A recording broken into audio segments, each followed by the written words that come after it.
My name is Jillian Racoosin. I'm the Executive Director of the Foundation for Social Connection, as well as the Coalition to End Social Isolation and Loneliness. So, what inspired you to help others? Wow. Well, thank you for the question, and thank you, Michael, for having me. I would say, kind of starting in my childhood, my mom has worked for the VA for almost 40 years now. She's a clinician, an audiologist, and it really just modeled the behavior for caring for others. Um, there was kind of a point in my teenage years when Hurricane Katrina hit. And I remember it was the first time I really started to understand like how environment and systems impact populations, and kind of the how the response to that, right, really was able to support or, was detriment to the community. And that was probably the second sort of big thing that motivated me to get into the field of public health, to, volunteer and support some of the efforts that were happening in New Orleans and the surrounding areas. And eventually took me to Tulane, which is in New Orleans. So it was kind of all wrapped up, but I kind of went in knowing I was going to study public health and that my calling was to help others. How did you get involved with the Foundation for Social Connection? Yeah, great question. So, my background, as I mentioned, is in public health. I did a couple different stints at nonprofits and for-profit companies, and then I thought, okay, why don't I start work at a startup and see what that's like?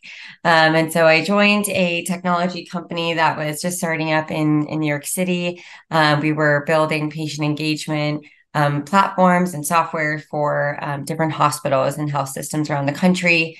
And I learned so much in that role, and kind of my job function kept shifting over time as the organization was growing. And then the pandemic hit, and everything sort of stopped. Right, I was living in Washington D.C. in a very small apartment by myself, and really starting to feel these feelings of loneliness, of isolation from others, just as many others were feeling as well during that time.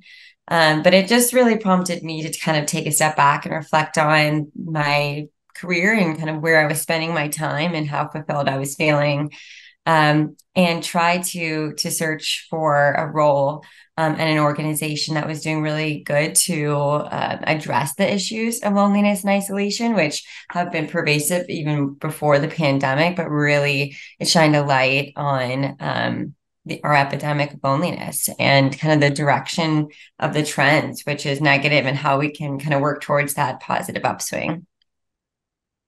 Can you tell me a little bit about the organization? Absolutely. So I'll start with our coalition, which was founded in 2018 by Andrew McPherson. That work really came out of, his background is a health policy consultant and leader in Washington, D.C. He worked a lot on the hospice benefit and with older adults. He traveled over to the UK and met with their minister of loneliness there. And that really inspired him to think, why aren't we doing something like this in the United States? How can we start to really work on advocacy efforts, communication efforts, educational efforts in the U.S. And so, he really started this coalition with about 8 or 9 organizations. Now we have 55 Oh, wow. organizations in the coalition, and they really cross different sectors, different populations of interest that they focus on. But we come together to develop our policy agenda and then advocate on behalf of that, to our national leadership, and try to move the needle forward in terms of addressing these issues through policy, as well as our communications and events efforts. So we host every year an event around Global Loneliness Awareness Week, which I can get a little bit more into. But really, that organization's focus on that advocacy, policy, and communications. Our foundation was formed in 2020, really out of the understanding that we needed a place that we could look to the evidence and really ground our work in evidence and have that translation piece happening from research to practice. So we brought together a scientific advisory council, really the leading voices, experts, researchers in the field, to advise and consult and support efforts in practice and innovation, as well as inform policy recommendations as well. You just touched on it, but what are some of the programs you have? Yeah, absolutely. So it's a nice tee-in. At the foundation, as I mentioned, do a lot of work with our scientific advisory council. They really lead the way as we think about informing our products and services. We have just launched in September our flagship product, which we call the Action Guide, and it's a website. It's a six-step process to help local leaders and communities start to bring together a local coalition of partners, devise a plan for really effectuating change as it relates to social connection in their communities, and offers lots of strategies, tips, and tools and how to do so. So would really recommend anyone that's looking for additional support as they are thinking about what they can do in their own communities to check out that website, actionforconnection.org, which has a wonderful, robust library of content. I'll also mention that our work with our scientific advisory council advises on lots of different national, state, and local level initiatives. And so, of course, our work focused on measurement and evaluation. We're working with national government partners to think about national surveillance for loneliness, social isolation, and social connection. And we're working with different interventions, organizations that are actually deploying strategies, and how can we start to measure their effectiveness? So that's a lot of the work happening on the foundation side. And on the coalition side, as I mentioned, a lot of our programs are focused on that policy and advocacy piece. We also have subcommittees and working groups. So if you're interested in focusing on older adults, we have an older adult working group, as well as the young adult working group. And that really just helps us continue to push the needle forward for specific populations who are experiencing isolation and loneliness at a higher rate. How important is empathy in the person-to-person communication? Extremely important. I think as we think about not only social skills, but that human connection skills, right? We talk a lot about empathy, about vulnerability, about generosity and reciprocity, right? These are all things that come into play as we think about that interpersonal connection and sort of the empathy that you have with yourself, right? The grace you give yourself. And so our work, we really think about spanning across the socioecological model, so starting with the individual, but then thinking about the interpersonal relationships with friends and family, with their community, organizations they belong to, and then, of course, that society level. And so I think empathy plays a huge role as we think about finding those points of connection and commonality and bridging over our differences.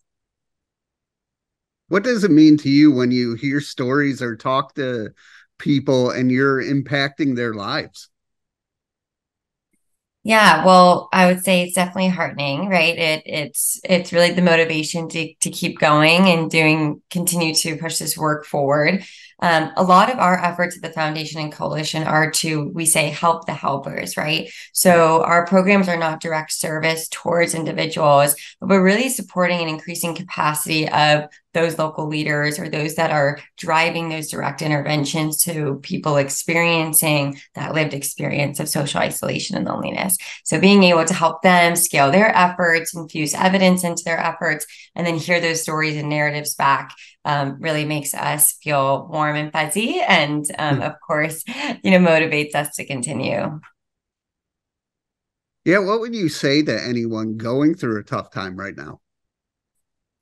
Yeah, I mean, I would say, first of all, you're not alone, right? I think stigma is a big piece of this, right? We all think perhaps that we're experiencing this, and we're scared to tell other people. But whenever I get into groups for presentations or large groups of individuals, and I say, have you ever felt lonely? It's pretty much everybody's hand who's raised. It's just the reality of it.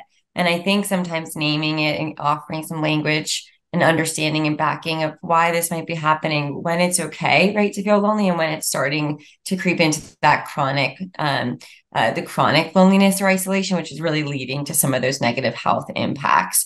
I would say that, there are a lot of small things, right? We talk about policy systems and environmental change to change the conditions that we all live in to be more connected.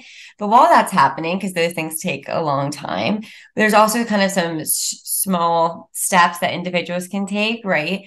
As we think about calling up a friend, right? I always tell people scroll back in their text to about 6 months ago and just text someone, right? That's in there and say you're thinking about them. I was presenting in front of a group of older adults earlier this week, and one of the women was telling me that she'll just send people hearts, just heart emoji throughout the week, and just to say that she's thinking about them, which I love that idea. I think there's opportunities to get involved civically or through volunteering. Those are ways that it's really great to not only give back to your community, but also have that reciprocity, right? You feel better once you volunteer, once you've had that experience of doing good. So those are just some small things. The Surgeon General released the advisory on our epidemic of loneliness and the healing power of social connection. And in that advisory as well are some great kind of tips and tricks for individuals at the end and caregivers if there are kind of like particular things that people are looking to do to get more connected. That's true. Just the little things help because, I still work at home and my wife and kids are gone for like 10 hours. So it does get a little lonely, but talking to people and just getting little compliments make a world of difference. Absolutely. I think the compliments, it's a great one as well. And I think, just it's scary sometimes, but when we put ourselves out there, Yeah. right? I think the payoff is always more than we even can guess. So I always tell the story. I moved to a new city about a year ago, where besides me and my husband, we didn't know anyone. And for me and for us, it was something that we chose to do so we could be closer to nature, and also start to be in a smaller community where we could get to know people on a higher quality level.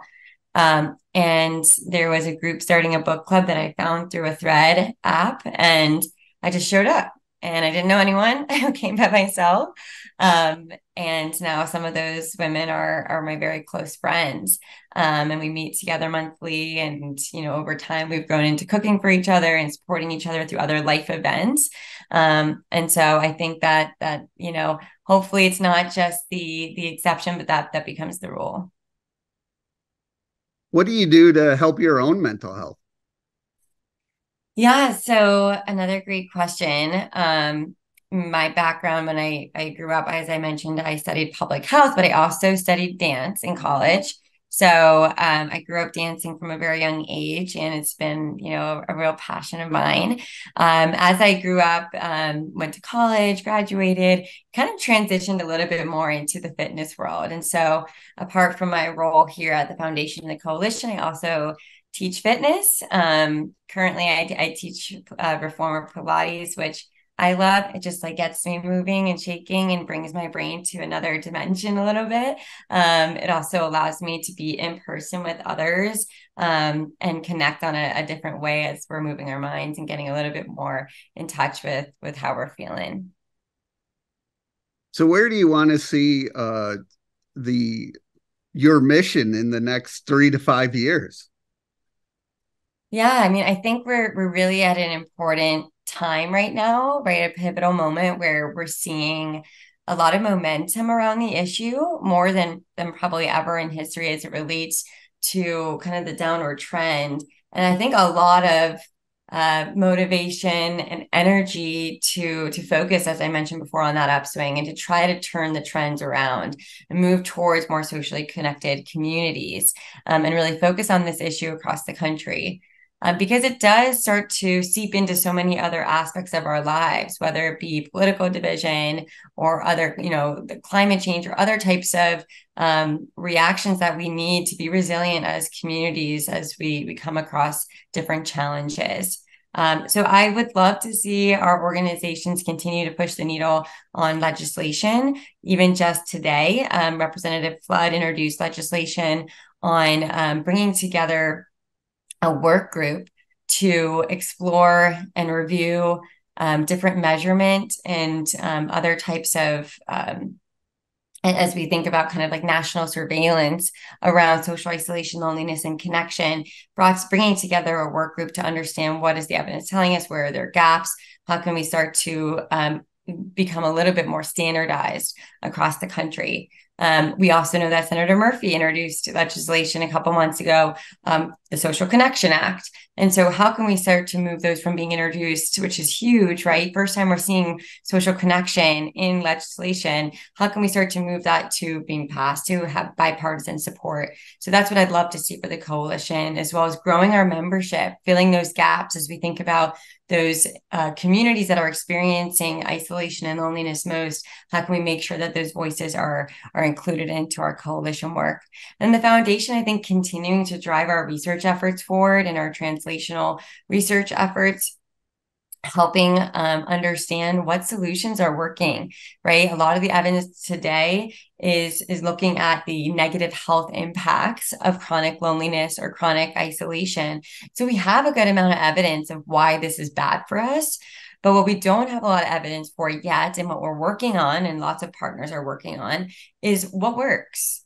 Yeah. What do we do? And so really trying to, work towards the evidence-based strategies that we can, put forward and promote to others. How can people reach out and learn more? Yeah, and we absolutely hope that you will. Our website and socialisolation.org is for the coalition, or social-connection.org is for our foundation work. We're very active on LinkedIn, so feel free to look out for us there, and reach out and share your story or share ways that you might want to support or join us in our efforts. I'm always available and open to meet with folks who are interested in learning more about what we do. Info@social-connection.org is a good email address if you're looking to connect with us directly. And of course, we have our upcoming Global Loneliness Awareness Week event in June, which I know will blink and it'll be here. So if you're interested in joining us in Washington, D.C. in June, please look out for that information as well. Well, I want to thank you for taking the time to talk to me today and share the mission. And sometimes it's those little things that make the world a difference. Absolutely. I know I say spread kindness in the world, spread love, right? Love will always trump hate. So thank you so much again, Michael, for having me, and really appreciate the time this morning.